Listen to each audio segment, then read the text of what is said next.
स्मृतिपुराणानाम् आलयं करुणालयं नमामि भगवत्पादं शङ्करं लोकशङ्करम्। श्रीभगवानुवाच श्रीभगवानुवाच प्रकाशं च प्रवृत्तिं च मोहमेव च पाण्डव न द्वेष्टि सम्प्रवृत्तानि न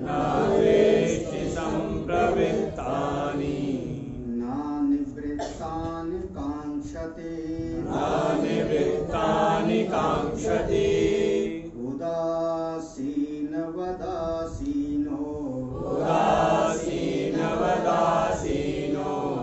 गुणैर्यो न विचाल्यते गुणा वर्तन्त इत्येव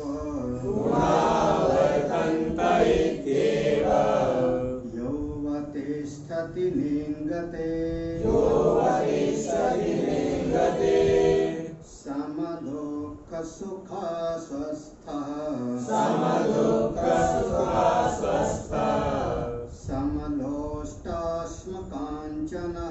समलोष्टाश्मकाञ्चनः तुल्यप्रिया प्रियो धीरः तुल्यनिन्दात्मसंस्तुतिः मानापमानयोस्तुल्यः तुल्यो मित्रारिपक्षयो सर्वारम्भ परित्यागी गुणातीता स उच्यते।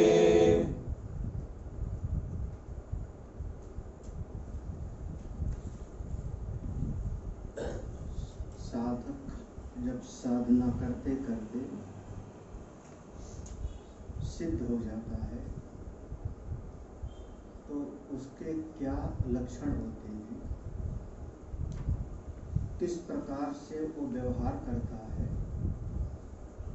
और वो कौन सा उपाय है जो अन्य भी कोई चाहे तो उसका अनुष्ठान करके उस सिद्धावस्था को वो भी प्राप्त कर ले। जो इन तीनों गुणों से पार जाना चाहता है वही साधक है। जब ये तीनों गुणों का विचार करता है और विचार करते करते तीनों गुणों से अपने आप को अलग कर लेता है, गुण और गुण के जितने भी कार्य हैं, पंच महाभूत कार्यकरण संघात, सब से अपने आप को पृथक कर लेता है। यदा दृष्टा अनुपश्यति, समझना यही साधन है।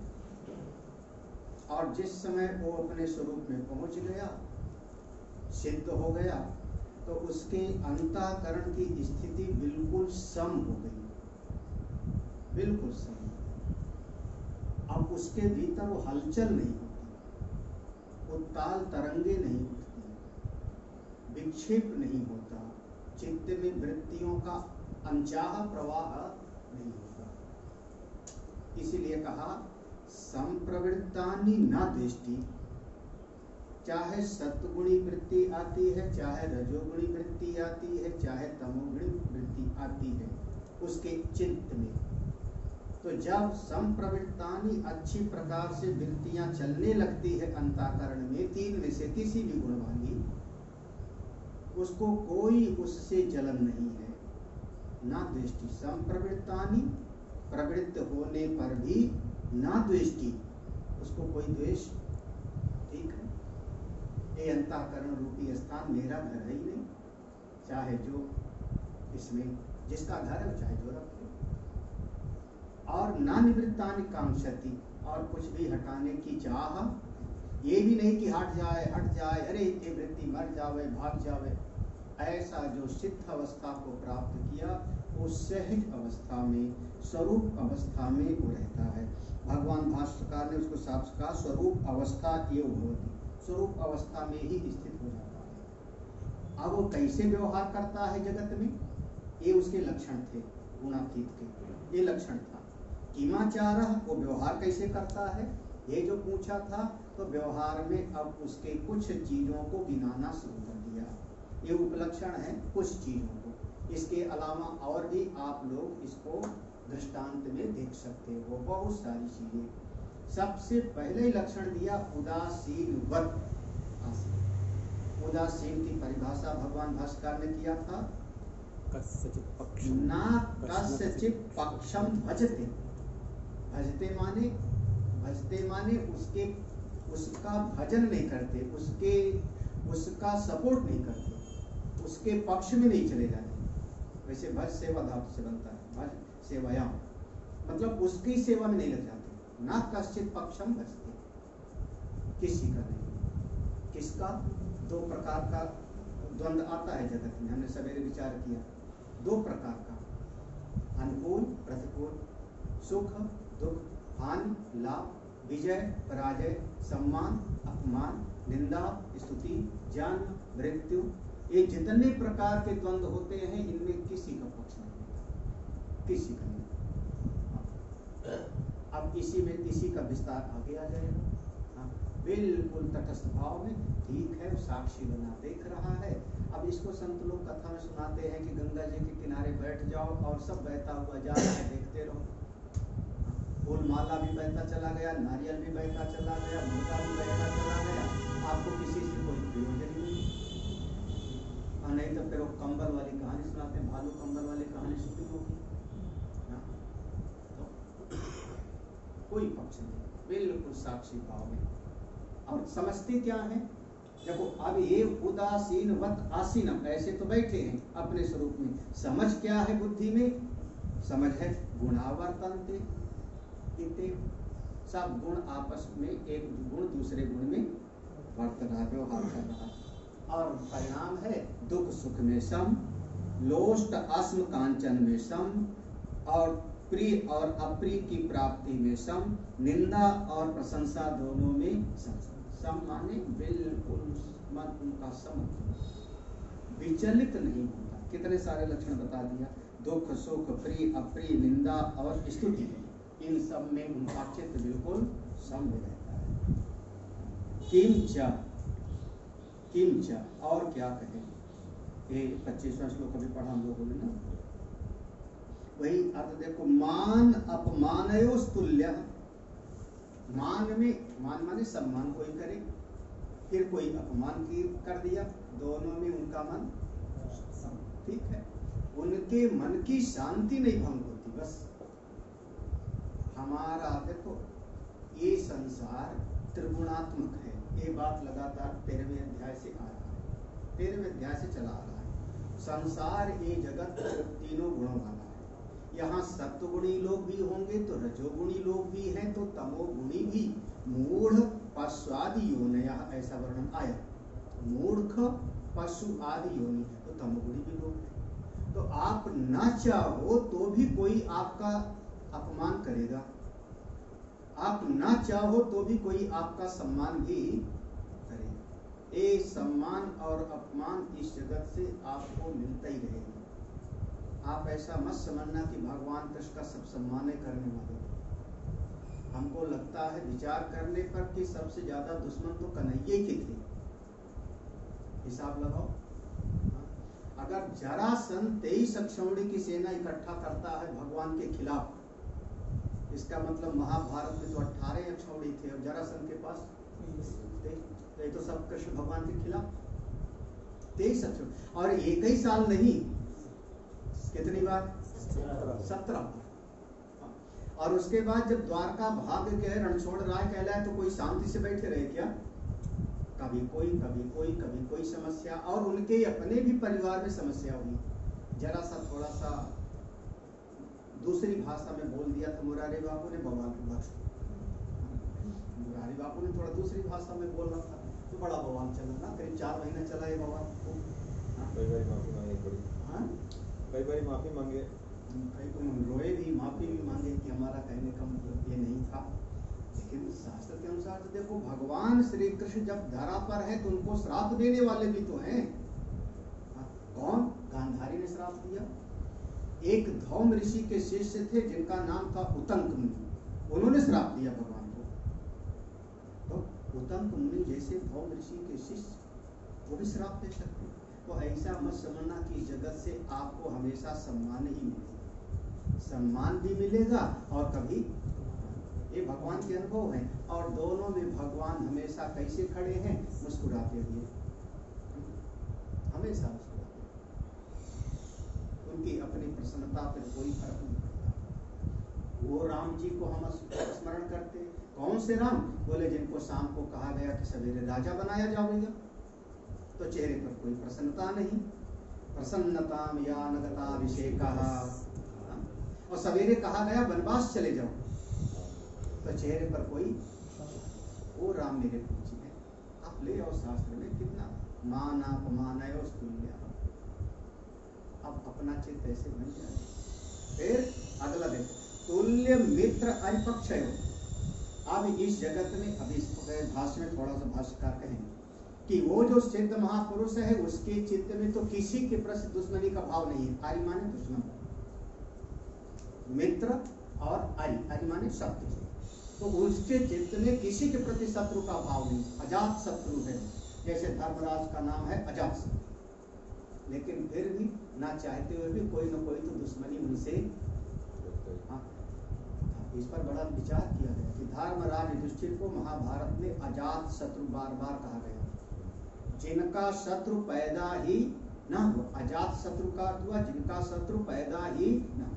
और उसी धर्मराज युधिष्ठिर के खिलाफ पूरी सेना खड़ी है कौरवों की, कैसे कहा जाए? तो वहां उत्तर यही है कि युधिष्ठिर के चित्त में किसी के प्रति शत्रु का भाव नहीं। बाहर होंगे, एक नहीं अनेक होंगे, लेकिन उनके चित्त में किसी के प्रति शत्रु का भाव। तो शत्रु आया तो, मित्र आया तो, दोनों के पक्ष में उनका बिल्कुल चित्त सम है। ठीक है, उसका मन खराब है, अब यही उसका मन तमोगुणी है तो गाली दे गया, उसका मन सत्वगुणी है तो फल खिला गया। यही ना, आपको कोई फल लेके आया, संत भगवान आए, चलो भोजन करा दे, तो क्या मतलब हुआ? उसका मन सात्विक है, अच्छा है, उसका मन शुद्ध है, श्रद्धा वाला है, आपको फल खिलाया। दूसरा आया, उसने कहा महात्मा जी को इतना बड़ी जो है चीज की क्या जरूरत है, इतनी बढ़िया चीज की, ऐसे बढ़िया कपड़े, ऐसी बढ़िया गाड़ी, ऐसी बढ़िया गाड़ी, ऐसी बढ़िया बाड़ी, क्या जरूरत है? चलो चुरा ले चलते हैं, महात्मा जी के यहाँ बहुत मिलता है बढ़िया, ले लो। उसमें कौन सा जाता है? वो तो हमारे यहाँ से मेरठ वाले ये लोग कहते हैं जब जब आश्रम में चोरी होती तब तब आश्रम बढ़ता है, और जब झेला जाता है वहां पर जो अनंतानंद रात भर झेला होगा, बताओ। तो अब मित्र और शत्रु, हमारे मेरठ एक आश्रम में जहाँ पर हर साल चोरी होती है, अब नहीं हो रही, 2 साल से शायद 2 साल से इंतजार कर रहे होंगे। हाँ, इंतजार कर रहे हैं। हाँ, कुछ बढ़ नहीं रहा है। अब हमारे तीनों मुखिया बैठे हैं मेरठ आश्रम के, तो वो वीरेंद्र जी हैं जो जमीन दान किए थे, वहाँ का ये वहाँ की व्यवस्था सब संभालते हैं। तो वहाँ हर साल चोरी होती है। चोरी डकैती पड़ती, चोरी हाँ, चोरी नहीं डकैती, मतलब मारे भी, बंधक बना ले एक तरह से। डकैती में तारा मजा तो तब आता है बंदूक लटकी रह जाए। कृष्णा नाम तो बहुत, जब जब याद आता है तब तब मैं सुनाता हूँ। हाँ? इनके पास अरे ये भी थे ना, अब बंदूक दरवाजे में ऐसे कील टांग खोज, कील पे बंदूक लटकी थी दरवाजे, तो दरवाजा खुलेगा तो दरवाजा दीवार से लग गया। यही बंदूक है और पकड़ के पीट गए। वो अच्छा ना बंदूक साथ में नहीं, वो भी ले जाते। किस काम को बंदूक? तो तुल्य मित्रारिपक्षयो, बिल्कुल शत्रु और मित्र में बिल्कुल सम, बिल्कुल सम। बढ़िया है, एक गुणातीत है। देखो फिर तीसरा लक्षण इस श्लोक में देते हैं, सर्वारंभ परित्यागी, सर्व आरंभ परित्यागी। सर्व आरंभ अपने स्वार्थ के लिए किसी भी बहुत बड़े बड़े काम को शुरू नहीं करते। सर्वारंभ, सर्वारंभ माने स्वार्थ के लिए, अपने स्वार्थ के लिए कोई बड़े बड़े कार्य का प्रोजेक्ट हाथ में नहीं। सर्व मैं क्यों करूं? अगर करते हैं तो समाज हित के लिए करते हैं, तो 10 विद्यार्थी हैं तो 10 विद्यार्थियों को रहने के लिए स्थान चाहिए तो उनके लिए करते हैं। हाँ, अगर हमारे पूज्य गुरुदेव भी कर रहे हैं तो इसलिए कि 10 शिष्य लोग हैं तो उनको साधना का एक स्थान हो, उनको भोजन की व्यवस्था हो। अपने लिए क्या करते हैं? अगर कभी विचार करूं तो मेरे पूज्य गुरुदेव अपने लिए क्या किए? भोजन भगत लोग को खिला देते, वस्त्र भगत लोग दे देते हैं, टिकट भगत लोग दे देते हैं। वो तो अपनी जेब में जो पैसा आया उससे उनको जो है कोई खर्चा का समय नहीं। फिर काय के लिए? पूरे संस्था, वो संस्था से कुछ समाज का। और पूज्य गुरुदेव तो किसी संस्था में ज्यादा दिन रहे नहीं, कभी कहीं पर, सबसे ज्यादा बम्बई वाले आश्रम में कभी 1 महीना रुक जाते थे, या कभी सिद्धवाड़ी में, नहीं तो गए 1 हफ्ता का सत्संग हुआ चले गए। कभी साधना शिविर हुआ, कैंप हुआ, मैराथन कैंप जैसे, तो 40 दिन रुक गए चले गए। अपने लिए सर्वारंभ, ऐसा जो महापुरुष है वह गुणातीत उच्यते, उसको गुणातीत कहते। इस श्लोक में 3 लक्षण हैं, भाष्य देखो। मान अपमानयो तुल्य, इस श्लोक में जो पहला शब्द है मान अपमानयो तुल्य, उसको लिखा समो निर्विकारः तुल्यो मित्रारिपक्षयो। देखो मान अपमान में बिल्कुल समान है, साम है, निर्विकार।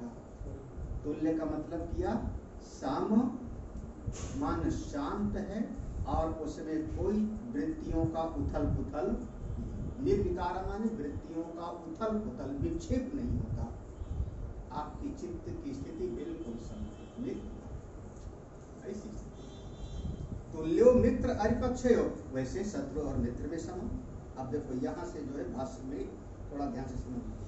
यद्यपि उदासीना भवन्ति, यद्यपि उदासीना भवन्ति, वो जो महापुरुष है गुणातीत महापुरुष, वो तो उदासीन है, बिल्कुल अपनी तरफ से उदासीन भाव से बैठा है, शत्रु मित्र से उसका कोई वैर विरोध नहीं है।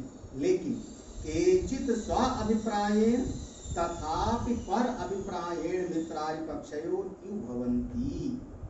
केचित स्व अभिप्रायेण, केचित माने कोई कोई स्व अभिप्रायेण अपनी दृष्टि से, अपनी दृष्टि से वो बिल्कुल सम, किसी का पक्ष नहीं लेते, ना शत्रु से ना मित्र से, सम बिल्कुल समय। लेकिन तथापि पर अभिप्रायेण, पर कोई दूसरे की दृष्टि से, दूसरे की दृष्टि से वो मान लेगा कि ये हमारे मित्र है या ये हमारे, हमने कल भी शायद परसों कहा था, याद होगा, कि इस जगत में कोई भी व्यक्ति हमारा अहित नहीं चाह रहा है, ऐसे शायद बोला था, है ना। हमारा अहित करने का किसी ने कुछ नहीं, लेकिन ये है कि आदमी अपना स्वार्थ सिद्ध करना चाह रहा है, अपना फायदा सिद्ध करना चाह रहा है। वो अपना फायदा करता है, उसमें दूसरे का नुकसान होता है। ध्यान से समझ। तो वो आदमी अपना, अच्छा अब उसका स्वार्थ है कि हमारा जो है ये पूरा राज्य मेरा हो जाए, इतने तो है ना। उसका स्वार्थ नहीं सिद्ध होता तो जो उसमें बाधा लगता है, दिखाई पड़ता है, वो उसी को अपना समझ लेता है कि यही हमारा शत्रु है, यही हमारा दुश्मन है, इतने ही। तो के पर अभिप्राय, दूसरे की दृष्टि से, धर्मराज युधिष्ठिर नहीं कह रहे ये मेरा शत्रु है, लेकिन दुर्योधन तो कह रहा है ना कि ये मेरे शत्रु। पर अभिप्रायेण मित्र अरिपक्षयो, ये जो मित्र और शत्रु का पक्ष होता है दूसरे की दृष्टि से। देखो वो तो महात्मा जी का मित्र है, वो महात्मा जी का शत्रु है, दूसरे कहते हैं। असल में महात्मा की दृष्टि तो बिल्कुल अपने, वो अपने समभाव में है। तो मित्र अरिपक्षयो यू भवन्ति। अच्छा चलो, हाँ या जैसे समझ लो कभी कभी आप कहो कि कोई महात्मा भी उसका पक्ष लिए, महात्मा भी तो उसके खिलाफ, कोई संत भी देखो घर में लड़ाई हो गई, तो स्वामी जी ने उसका पक्ष ले लिया, तो स्वामी जी ने उसका पक्ष ले लिया।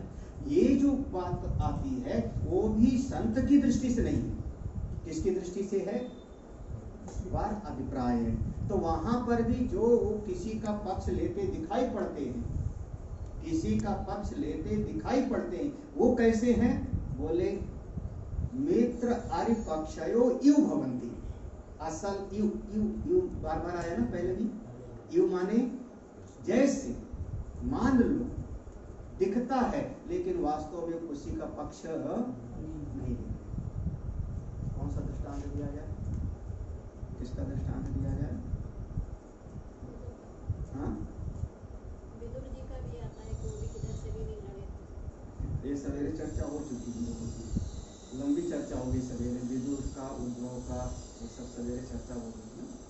तो आप दृष्टांत जोड़ो, ऐसा आपको मिल सकता है। न्यायाधीश का हो सकता है, न्यायाधीश का, हाँ न्यायाधीश का, न्यायाधीश है, न्यायाधीश है, उसने कोई निर्णय दिया, हाँ, तो वो तो बिल्कुल निष्पक्ष है। अगर वास्तव में वो अपना कर्तव्य कर रहा है तो उसको जैसा समझ में आया वो निष्पक्ष है, उसके लिए ना वो मित्र है, ना वो शत्रु है, ना उससे परिचय है, ना उससे परिचय, जानता तक नहीं। लेकिन सामने वाला कह सकता है कि देखो ये तो हमारे खिलाफ मुकदमा कर दिए, हम ऊपर की कोर्ट में जाएंगे, यही हुआ। तो एक दूसरे की दृष्टि से भी लगता है वास्तव में जो गुणातीत है, सिद्ध महापुरुष है, उसके लिए कोई ना तो शत्रु है और ना ही, बहुत बढ़िया शब्द कहा, मित्र आर्य पक्षयो यु भवन्ति इति तुल्यो मित्र आर्य पक्षयो इत्याह। इस प्रकार से शत्रु और मित्र के भाव में वो बिल्कुल सम है, तुल्य है। आप जैसे हमारे अगर देखना चाहो तो पंजाबियों में जितना भी हमारे गुरु गद्दी पर आसीन हुए, गुरु गोविंद सिंह के बाद में, नानक देव के बाद में फिर अर्जुन देव, फिर दूसरे, तीसरे, चौथे हरगोविंद, फिर उसके बाद उनमें जो वो त्याग की परंपरा रही, उनकी दृष्टि कैसी रही? कश्मीर में थे और वो दिल्ली का जो मुसलमान सम्राट था उसने लोगों को सताना शुरू किया। जब उनके पास पहुंचे तो उन्होंने कहा कि ऐसा करो, जाके वो सुल्तान को कह दो कि हमारे गुरु जी को मुसलमान बना लो तो हम भी बन जाएंगे, गुरु जी को बना तो हम भी बन जाएंगे। याद है किसका बात? ये 10 पातशाही के अंदर है। तो उसके बाद फिर उनको पकड़ मंगवाया, इस्लाम धर्म स्वीकार कर लो। अब देखा जाए तो मुसलमान को वो शत्रु जैसे हो गए। उसके बाद फिर जो है कड़ाह रखा, कड़ाह में जो है वो बालू भूना, उस पर बिठाया, उनको भून डाला, लेकिन उन्होंने इस्लाम धर्म को स्वीकार नहीं किया, शरीर दे दिया, उनके बेटों को चिंता चिनवा दिया, त्याग। तो एक दृष्टि से देखो तो सामने वाले शत्रु जैसा व्यवहार कर रहे हैं और फिर भी उनका चित्त कैसा है? बिल्कुल ठीक है, वो अपना जैसी उसकी दृष्टि है वैसा व्यवहार कर रहा है, तमोगुणी है वैसे व्यवहार कर रहा है, रजोगुणी। अच्छा, जैसे भगवान भाष्यकार का शंकराचार्य का दृष्टांत, बढ़िया दृष्टांत याद आ गया। वो एक तांत्रिक है, कापालिक, बौद्ध धर्म का अनुयायी, बौद्ध धर्म के उनके यहाँ एक परंपरा चली जिसमें तंत्र मार्ग वो आता है और वो कहता है कि हमको चक्रवर्ती सम्राट का सिर चाहिए आहुति देने में, पूर्ण आहुति में, तब हमारा मंत्र सिद्ध होगा। चक्रवर्ती सम्राट का सिर अगर हम पूर्ण आहुति में चढ़ाएंगे तब हमारा मंत्र सिद्ध होगा। और चक्रवर्ती सम्राट का सिर हम काटने जाएंगे तो हमारी बोटी बोटी काट डालेंगे उसके सैनिक, वो हमको मिलेगा कैसे? आप महाराज हो, आप भी चक्रवर्ती सम्राट हो और आपका शरीर से कोई ममत्व नहीं है, अद्वैतवादी हो, आप अपना सिर हमको दे दो। अब भगवान शंकराचार्य उसको दुश्मन समझे कि मित्र है, शत्रु? सिर मांग रहा है। भगवान शंकराचार्य ने कहा ले लेना, तेरा मंत्र सिद्ध हो जाए तो। बस ये है कि अभी नहीं, रात्रि में आना, रात्रि में आना। दिन में तो हमारे भी जो है सेवक लोग होंगे, रात्रि में जब आएगा तो तेरे साथ में चलूंगा, जहाँ तेरा हवन कुंड वगैरह होगा वहां पर मेरा सिर चढ़ा देना तो काट कर, रात्रि में चुपके से। वो समझ गया बात सही कह रहे हैं, इस समय तो इनके पास भी बहुत सारे लोग। फिर वो रात्रि में आया और रात्रि में भगवान भाष्यकार शंकराचार्य उसके पीछे चल पड़ते, कैसा लगता होगा? अभी मत कहना कि भगवान भाष्यकार को कुछ पता नहीं है, बलि चढ़ने के लिए चल पड़ते हैं। और फिर उसके बाद दो तरह का वर्णन आता है शास्त्र में, शांकर दिग्विजय में। एक वर्णन आता है कि पद्मपादाचार्य जी नरसिंह भगवान के उपासक थे, और उनको पद्मपादाचार्य को नरसिंह भगवान का आवेश हुआ और जाके कापालिक को उन्होंने मारा और भगवान शंकराचार्य को, एक ऐसा वर्णन आता है। और एक ऐसा वर्णन आता है कि जब रास्ते से जंगल से जा रहे थे तो एक शेर जो है दहाड़ मार के आक्रमण किया और वो शेर ही जो है कापालिक को पकड़ के खींच ले गया और भगवान शंकराचार्य वहां से वापस आए। इस तरीके से वर्णन होता है। भगवान शंकराचार्य की दृष्टि में कौन एक सिर मांग रहा है मेरा, दुश्मन तो समझा नहीं, वो मित्रारि पक्ष, बहुत सुंदर शब्द है, मित्र आरि पक्षयो यू भवति, लगता है कि शत्रु मित्र है, वास्तव में गुणातीत जो है उसकी दृष्टि में कोई न मित्र और न तत्ववेत्ता किसी को शत्रु नहीं समझता, कोई मित्र नहीं, सब जीव हैं, अपने अपने गुणों के अनुसार व्यवहार कर रहे हैं। गुणा गुणेषु वर्तन्ते, सत्गुणी है तो सत्गुणी व्यवहार कर रहा है, रजोगुणी है तो रजोगुणी व्यवहार कर रहा है, और तमोगुणी है तो तमोगुणी व्यवहार कर रहा है। अपने चित्त को उन्होंने बिल्कुल समत्व में धारण। ऐसे महापुरुष कैसे हैं? गुणातीत होंगे। गुणातीता सब सबके साथ जोड़ सकते हो। मानापमानयोस् तुल्यः या भवति सा गुणातीता उच्यते। फिर मित्रारि पक्षयो तुल्यो या भवति सा गुणातीता उच्यते। फिर तीसरा देखो, सर्वारंभ परित्यागी, इसको कहते हैं सर्वारंभ परित्यागी। थोड़ा सा सूक्ष्म चिंतन है।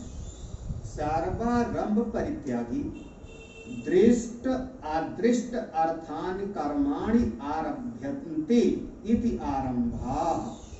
सर्वान् आरंभान् परित्यक्तुं शीलम् अस्य इति सर्वारंभ परित्यागी। देह धारण मात्र निमित्त व्यतिरेकेण सर्व कर्म परित्यागी इत्यर्थः। सर्वारंभ परित्यागी का अर्थ समझो, इसमें तीन शब्द है, सर्व, आरंभ और परित्यागी, है ना। तो पहले सर्व का देखो, सर्व माने दृष्ट अदृष्ट अर्थानि, दृष्ट अदृष्ट अर्थानि, कुछ हम इस दृश्य जगत में मिल जावे इसके लिए करते हैं, और कुछ हम करते हैं परलोक आदि के लिए, वो अदृष्ट आता है कि हमारा स्वर्ग ठीक हो जावे, हमारा परलोक सुधर जावे। तो दृष्ट फल और अदृष्ट फल, ये दोनों के लिए जो करते हैं, ये सब को समा लिया एक शब्द में सर्व। सर्व माने इस जगत के लिए या अन्य जगत के लिए। दृष्ट अदृष्ट अर्थानि कर्माणि आरभ्यन्ते इति आरंभा। तो कुछ यहाँ के लिए कर्म हम करते हैं और कुछ वहां के लिए कर्म करते हैं। तो ये दोनों के लिए जो हम कर्म करते हैं उसी का नाम हुआ सर्वारंभ। तो सर्वान आरंभान परित्यक्तुम शीलम, जिनके चित्त में सर्वान सभी, वह दृष्ट और अदृष्ट दोनों, आरंभान माने कर्म को, परित्यक्तुम बस त्यागने का स्वभाव है।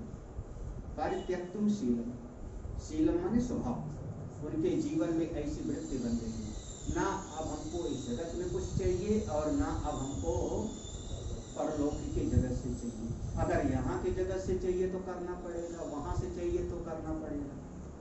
वहां से चाहिए तो आप यज्ञ करो बड़े बड़े, अनुष्ठान करो बड़े बड़े, और यहाँ से चाहिए तो आप अमुक अमुक प्रकार का नौकरी करो, पैसा कमाओ, जमीन जायदाद कराओ, यही करो, बाल बच्चों के लिए करो। तो या तो इस जगत के लिए, या अब उनके चित्त में ना यहाँ की कोई इच्छा और ना, जब दोनों का त्यागने का, परित्यक्तुम शीलम, वही ना जिसको कहते हैं बहुत हो गया, अरे बहुत कर लिया, इतना कर लिया, अब किनारे किनारे, ऐसा जिसका स्वभाव है। इति सर्वारंभ परित्यागी, इन्हीं को कहा गया सर्वारंभ। सर्वारंभ परित्यागी जो एक शब्द है उसके लिए उसका पूरा है। देखो दृष्ट अदृष्ट अर्थानि, दृष्ट और अदृष्ट जगत के लिए कर्माणि आरभ्यन्ते, जो भी कर्मों का आरंभ किया जाता है वही है आरंभ।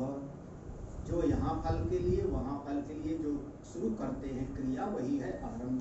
सर्वान आरंभान, इस प्रकार से सभी प्रारंभ होने वाले बड़े बड़े स्वार्थ प्रेरित कर्मों का परित्यक्तुम शीलम, जिनके भीतर त्याग की भावना है उसी का नाम हो गया सर्वारंभ। मतलब ना अब यहाँ की कोई ज्यादा चाह है ना वहाँ की चाह ही नहीं। अपने चित्त में जितना हमारी चित्त की स्थिति, जितना आप निरपेक्ष हो जाओगे, भगवान ने शब्द दिया उदासीन हो जाओगे, उतने आप शांत हो, उतना ही आप परमात्मा के नजदीक हो। लगातार तुम लोग सुन रहे हो इस विषय में, 13वां अध्याय बहुत कठिन है, कुछ अलग थोड़े है, सरल सी बात है। हमको तो दो सूत्र समझ में जरा सी बात है। कार्यकरण संघात को क्षेत्र कह दिया भगवान ने, कहाँ कठिन है। कार्यकरण संघात ये दोनों क्या है? क्षेत्र है। दोनों का जो प्रकाशक है चेतन वह क्षेत्रज्ञ, बस इतनी सी तो बात है। वह जो क्षेत्रज्ञ है जब वो अविद्या कामना कर्म से चिपक गया तो जीव संज्ञक हो गया, कर्ता भोक्ता बना गया, वही सुखी दुखी हो गया। ब्रह्म विद्या से उसके भीतर का वह अविद्या आदि मिट गई तो वही क्षेत्रज्ञ ईश्वर। इतनी सी बात है, इतनी सी बात समझने में सालों साल लगता है। जिंदगी बीत जाती है पढ़ते पढ़ते, कौन सी कठिन बात है। क्षेत्रज्ञम चापि मां बुद्धि सर्व क्षेत्रेषु, बस इतनी सी बात है। अब कोई उदासीन सबसे बढ़िया। तो फिर आप ऐसे हो जाएंगे, कुछ करेंगे नहीं और भूख लगी तो पानी बरसने लगेगा और आप कह दो कि कुछ मन में चाहे ना हो, अब भीग जाएंगे तो बुखार नहीं आ जाएगा, निमोनिया हो गया तो बोलते नहीं, देह धारण मात्र निमित्त व्यतिरेक।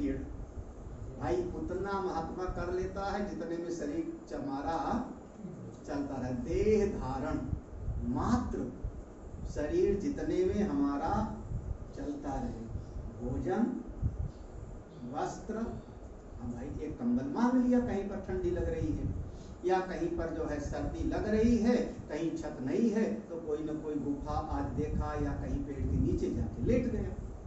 यही देह धारण मात्र, शरीर जितने में चल जावे, जीवन और जीवन की जरूरत बहुत कम है, जीवन की आवश्यकता बहुत कम है और तृष्णा का कभी कोई समापन है नहीं। रजो रागात्मक विद्धि तृष्णा संग, तृष्णा कर्म संगेन बदनाती, तो तृष्णा का कोई सीमा नहीं। तृष्णा का सीमा, कई बार जो है हम छोटा छोटा आश्रम बना ले तो हमको लगता है बहुत बड़ा है, इतना बड़ा, और बड़े बड़े आश्रम देखो तब लगता है हमारा आश्रम तो चीजस ऐसा है, हमारा आश्रम तो उसके सामने, बड़े बड़े आश्रम के सामने कुछ नहीं।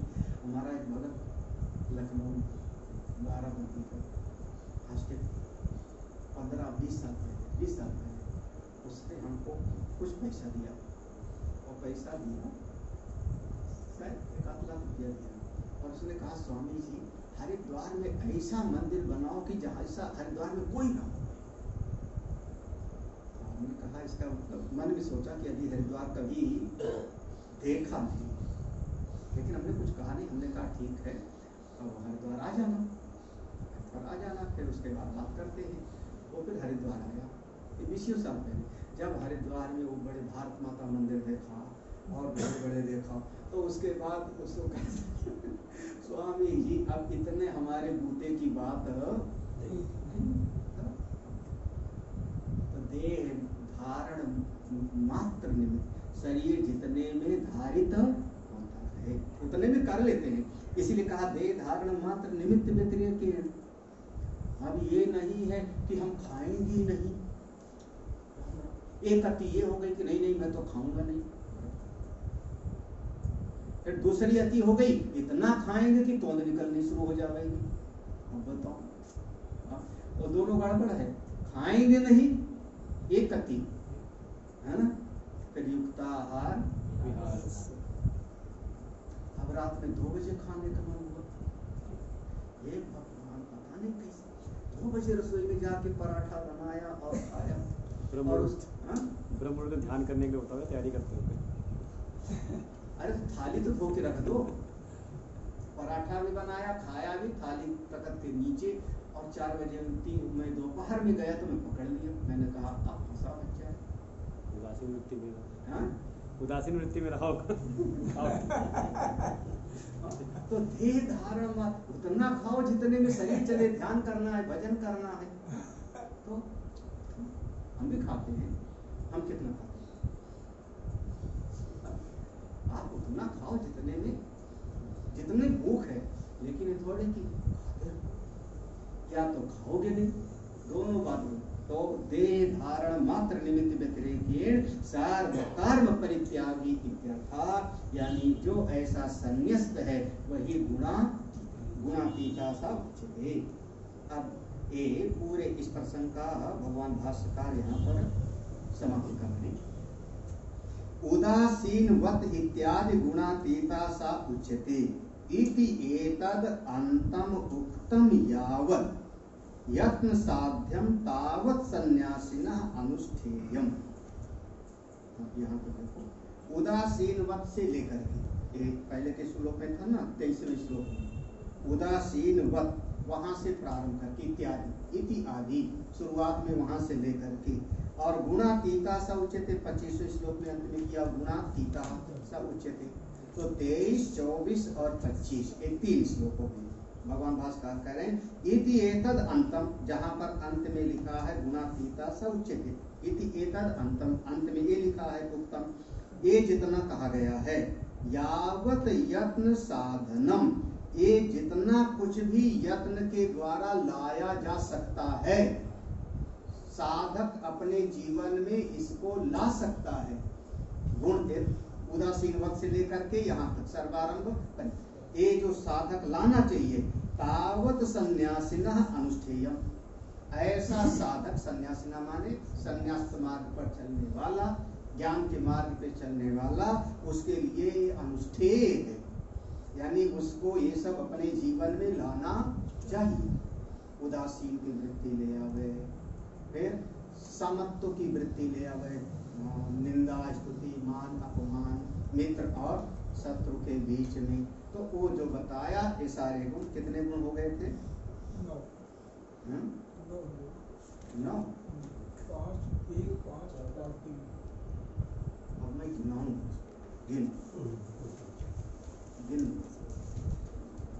गिनाता हूँ, देखो। सबसे पहले तो ये 2 गुण इसको अलग से रख दो, क्योंकि भगवान भास्कर ने उदासीन से लिया है, तो ये न द्वेष्टि संप्रवृत्तानि न निवृत्तानि, ये दो अलग कर दो। उदासीनवत आसीना, एक गिन लेना। गुणै ही यो न विचालिते, 2 गुणों के द्वारा जो विचलित। फिर तीसरा गुणा वर्तन्ते इत्येव, क्या समझता है कि गुण गुण में ही आपस में व्यवहार कर रहे हैं। फिर अवतिष्ठते न इंगते, जो चलायमान, 4 हो गए ना, 1, 2, 3, 4 हो गए ना इसमें, ठीक है, समझ में आया ना। ना इंगते चौथा हो गया ना, 4 हुए। साम दुख सुख 5 गिन लेना, ठीक है ना, नहीं समझ आ रहा।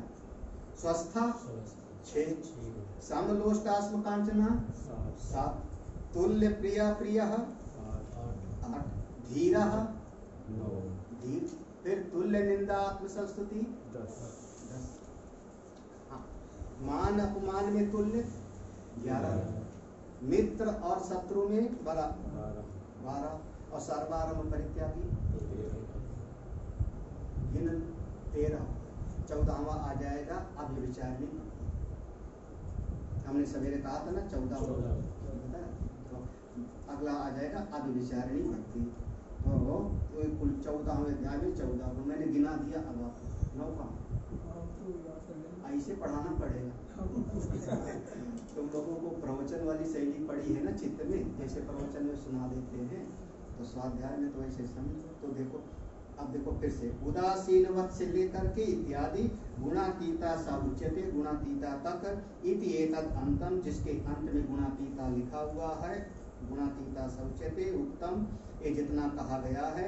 यावत यत्न साधन, ये सब के सब यत्न के द्वारा जो जो साधे हैं, तावत सन्यासिना अनुष्ठेयम, ये सब सन्यासियों के द्वारा जीवन में अनुष्ठान करने योग्य है, इसको जीवन में लाना ही ये सारे गुणों को। क्यों? गुणातीतत्व साधनम, ये जो गुणातीत की अवस्था को पहुंचाने वाला साधन है, गुणातीतत्व साधनम, गुणातीत की अवस्था तक ले जाने वाला ये सब गुण जितने बताया ये साधन है। ये मुमुक्षु स्त्री भूतम, जब कोई मुमुक्षु इसका करने में स्त्री भूतम बिल्कुल लग जाता है, इसको जीवन के धारण करने में जूझ जाता है, स्त्री भूतम, तो स्वसंवेदन सत, तब उसके भीतर ये स्वतः आने लगते हैं। स्वसंवेद्यम सत, उसके भीतर ये स्वतः आने लगे, उसको खुद महसूस होने लगेगा कि अब हमको ज्यादा परवाह, थोड़ा सुख भी आ गया, दुख भी आ गया, और अब उतना मन मेरा विचलित ये साधक के जीवन में होगा। जैसे पहले आज के 4 साल पहले जैसा मेरा मन विक्षिप्त हो जाता था, अब 4 साल सत्संग सुन रहे हैं तो अब उतना मेरा मन, आदमी ऐसा कहेगा, ऐसा कह सकता है। तो ये धीरे धीरे उसको अनुभव होने लगता है। स्वसंवेद्यम सब गुणातीतस्य यते लक्षणम भवति इति, यही सारे के जब उसको अनुभव हो जाता है, उसकी अनुभूति में सब आ गया, तो वही गुणातीत का लक्षण हो गया। जो अर्जुन ने पूछा था कि कैर्लिंग स्त्री गुणा, किन किन लक्षणों से गुणातीत को पहचानते हैं, अब वही गुण है। तो देखो यहाँ दोनों बातें आ गई, इस एक पैराग्राफ में भास्कर ने दोनों बातें कही। पहली बात तो कही कि यावत यत्न साध्यम तावत सन्यासिना अनुष्ठेयम, यहाँ तक जो जो ये बताए गए हैं ये सब साधक को अपने जीवन में लाना चाहिए। तो हो गया उपाय, ये सब उपाय हो गया। जो जो गुणातीत तक पहुंचाने वाले साधन बताए गए थे, जब ये साधक इसमें स्थिर हो जाता है, मुमुक्षु स्त्री भूत, जब स्थित हो जाता है, तब धीरे धीरे ये गुण हमारे भीतर आके बैठ जाएंगे तो आपको स्वयं अनुभव होने लगेगा, स्वसंवेद्यम। और जब आपको ये सारे गुण अपने भीतर अनुभव होने लगे तो समझना कि आप हो गए। तो साधक की भी बात है और इसमें, और सिद्ध जो सिद्धावस्था में यही लक्षण अपने भीतर अनुभव में आने लगे, कोई दूसरे का प्रमाण नहीं चाहिए। स्वसंवेद्यम माने आपको खुद पता लगेगा, किसी का प्रमाण नहीं चाहिए। हमारा चित्त शांत है, हमारा चित्त श्रद्धा से विभूत है, हमारे चित्त में भक्ति है, हमारा चित्त बिल्कुल शत्रु मित्र में ज्यों का त्यों सब मेरे, खुद आपको अनुभव, खुद आपको।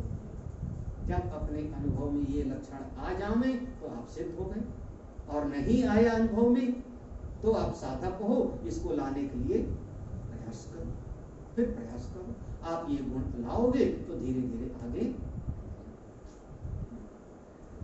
आप देखो फिर अधुना कथम च त्रीन गुणान अतिवर्तते इति प्रश्नस्य प्रतिवचनम आह।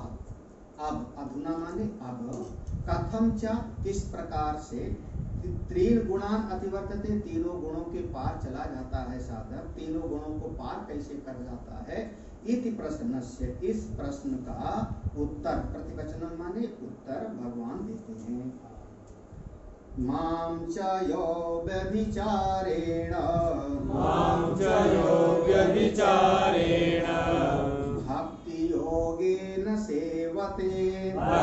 योगेन सेवते, सगुणान् समतीत्यैतान्,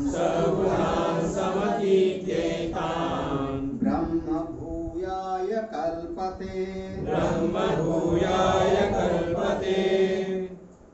चा और भी, माम यह, चा यह और भी, यह जो कोई भी, माम अव्यभिचारेण भक्ति योगेन सेवते, और भी जो कोई भी अव्यभिचारी भक्ति के द्वारा मेरा भजन करता है, सेवते माने मेरा भजन करता है, उपासना करता है, अपने चित्त को मुझसे जोड़ रखा है। ये वही वाला श्लोक जोड़ लो, मैं ये मन आदर्श मैं बुद्धि निवेश है, उस चीज को जोड़ लो जो ऐसा करता है। तो सा एतान गुणान, यहाँ पर देखो गुणान सम अपीत्य एतान, इतने सारे शब्द जुड़े हुए हैं। सा गुणान सम अपीत्य एतान, तो इसको अन्वय कर लो, एतान गुणान सम अपीत्य, इन गुणों को, इन गुणों के कार्यों को, एतान गुणान, एक जो तीनों गुण थे, तीनों गुणों को अच्छी प्रकार से अतिक्रमण, अतीत्य, इनको पार कर जाता है, जैसे समुद्र को पार करते हैं। जो मेरी अनन्य भक्ति करता है वो तीनों गुणों को अच्छी प्रकार से पार कर जाता है, और पार करके कहाँ पहुंचेगा? ब्रह्म भूया ऐसा संपत्ति, और ब्रह्म स्वरूप को प्राप्त कर लेता है, उस परमात्मा को प्राप्त कर लेता है। जो मेरी अनन्य भक्ति करता है, सरल सा अर्थ है, भाष्य दे देते हैं। माम पर जोर है भगवान भाष्यकार का। माम शब्द, माम माने भगवान का मुझको ना, मुझको, तो कौन से भगवान? वही चीज कह रहे हैं। माम च ईश्वरम नारायणम सार्वभूत हृदय आश्रितम जो यति कर्मी व अव्यभिचारेण न कदाचित यो व्यभिचरति भक्ति योगेन भजनम भक्ति सा एव योगः तेन भक्ति योगेन सेवते। माम च, भगवान का मुझ में, कौन? ईश्वर, मुझ ईश्वर को। अब ईश्वर तो हमसे बहुत दूर हो गए, ईश्वर तो भाई बहुत दूर हैं, तीन लोक के स्वामी हैं, मैं तो छोटा सा जीव हूँ, तो एक जीव ईश्वर की कैसी? अब इस पर बहुत बड़ा एक प्रश्न है, खास करके श्रुति जी भी, आप बार बार तो सुन लोगे कि तत्त्वमसि, त्वम पदार्थ का शोधन करो, फिर तत्पदार्थ का शोधन करो, फिर असी पद का चिंतन करो। तो आप त्वम पद रहते हुए तत्पदार्थ का कैसे चिंतन करो? एक बूंद समुद्र का चिंतन कैसे करें? एक क्षुद्र किंकर भिखारी सम्राट के बारे में सोचे तो क्या सही सही चिंतन होगा उसका? कैसे शोधन करेगा? कुछ गड़बड़ तो नहीं बोल रहा हूं? एक भिखारी, वो भी मनुष्य है, आप चिंतन करके कहते हो भिखारी भी मनुष्य है, राजा भी मनुष्य है, आप कह रहे हो, लेकिन वो जो भिखारी है वो सम्राट का चिंतन कैसे करे? हम थर्ड पार्टी, तीसरा व्यक्ति हम कहते हैं कि बूंद अलग है, समुद्र अलग है, और बूंद में भी जो H2O है वही उसमें भी जल तत्व है, दोनों उस तत्व की दृष्टि हम कह रहे हैं ना, बूंद से भी अलग और समुद्र। यहाँ तो आप ही को तत्पद का चिंतन करना कैसे करो? तो ये त्वम जो जीव बना हुआ है आज अविद्याग्रस्त है, अगर अविद्याग्रस्त ना होता तो आप उपाय क्यों बताते? और अविद्याग्रस्त जीव फिर उस अविद्या के परे, माया के परे ईश्वर का चिंतन कैसे करेगा? तत्पद सोता। हमने पूछा एक दो महात्माओं से, तो उनका जैसे शास्त्र में लिखा वैसे शोधन करेगा। एक टालने वाला प्रश्न, एक टालने वाला उत्तर हो गया। जैसे उन्होंने कहा, अच्छे विद्वान से मैंने कहा, तो उनका जो शास्त्र में वर्णन है वैसे शोधन करें। और फिर एक ने कहा, जैसे आप सभी समझते हो, कहा पूछ रहे अब क्या कहूँगा फिर? तो देख माम च, तो यहाँ पर देखना तीन विशेषण दिया है। ईश्वर, ईश्वर कौन है? माया के स्वयं। फिर नारायणम, नारायणम माने कौन? नारायणम माने नहीं समझ आया तो उसका अर्थ देखो फिर से किया। सार्वभूत हृदय आश्रितम, सारे प्राणी जितने हैं नर, सभी के हृदय में जो विराजमान है। नर धन अयन, नर माने मनुष्य, अयन माने घर, सारे प्राणियों के हृदय में ही जिन्होंने घर बना करके विराजमान है, सभी मनुष्यों का हृदय ही जिनका निवास स्थान, वो है ईश्वर, वो है भगवान। करें वो मैं। अब आप सोचना। तो इसका मतलब भगवान जब कह रहे हैं मेरी भक्ति करे, वो मेरी भक्ति करे, मेरी शरण में आवे। सार्वधर्मान माम परित्यज्य, सार्वधर्मान परित्यज्य माम एकम, मेरी शरण में आवे। तो वहां पर वो माम का अर्थ क्या हुआ कि मैं वो हूं जो दुर्योधन के भी भीतर हूं, शकुनी के भीतर भी मैं। अब वहां पर ये मत समझ लेना कि नहीं ये तो केवल द्वारकाधीश ही है, यहाँ पर भगवान का स्वरूप अपना वो स्वरूप है, क्षेत्रज्ञम चापि माम वेत्ति, वो ईश्वर का। तो ईश्वरम नारायणम सर्वभूत हृदय, 3 विशेषण दिया है, यानी हमसे पृथक वो, हमसे अलग नहीं। वो परमेश्वर जिनकी शरण में जाना है वो आपसे दूर नहीं, आपके पास है, आपको संभाल रहे हैं, प्रतिक्षण आप पर उनकी कृपा बरसती है। हाँ, कभी जैसे कभी होता है ना कि कभी पिता थप्पड़ मारते हैं तो उसमें भी पिता की ही, हमको उसमें खराब लगता है। ऐसे परमेश्वर की कृपा कभी प्रतिकूल परिस्थिति देके, कभी अनुकूल परिस्थिति की दे करके, अगर एक समय पर एक चित्त में बात आ जावे कि परमेश्वर मेरे अपने हैं, मेरे सबसे पास हैं, सारे मन की चिंता खत्म हो जाए। आप वही कहाँ तू। गुरुदेव ने बात एक, उन्होंने बहुत शब्द कहा, भगवान the Lord supply each one of us. भगवान हम में से सबको वही परिस्थिति देते हैं जो आपके प्रोग्रेस के लिए, विकास के लिए बिल्कुल सही होती है। हर परिस्थिति में कृपा, हर परिस्थिति वो ईश्वर, क्योंकि वो अगर सब प्राणियों के हृदय में है तो हमसे कहाँ दूर है, तब तो मिले हुआ है ना। सबके हृदय में है तो मिला हुआ है, बस एक पहचान की बात। जैसे दृष्टांत क्या दे, जैसे कोई व्यक्ति आ गया, मेरे दरवाजे पर आ गया, मेरे दरवाजे पर मेरे पास ही आके बैठा, हमने कहा बैठो, बैठ गया। मैं भी देख रहा हूँ, वो भी देख रहा हूँ, लेकिन उसके बाद जब पूछते हैं आप कौन हो, क्या नाम है, कहाँ से, कहाँ रहते हो, इसका मतलब मिला हुआ है कि नहीं मिला हुआ है? बिल्कुल मिला हुआ है, पास बैठा हुआ है, आप बातचीत कर रहे हो, साथ चाय पी रहे हो, लेकिन फिर भी पूछ रहे हो कि आप कौन हो, मैंने आपको पहचाना, आपका नाम क्या है।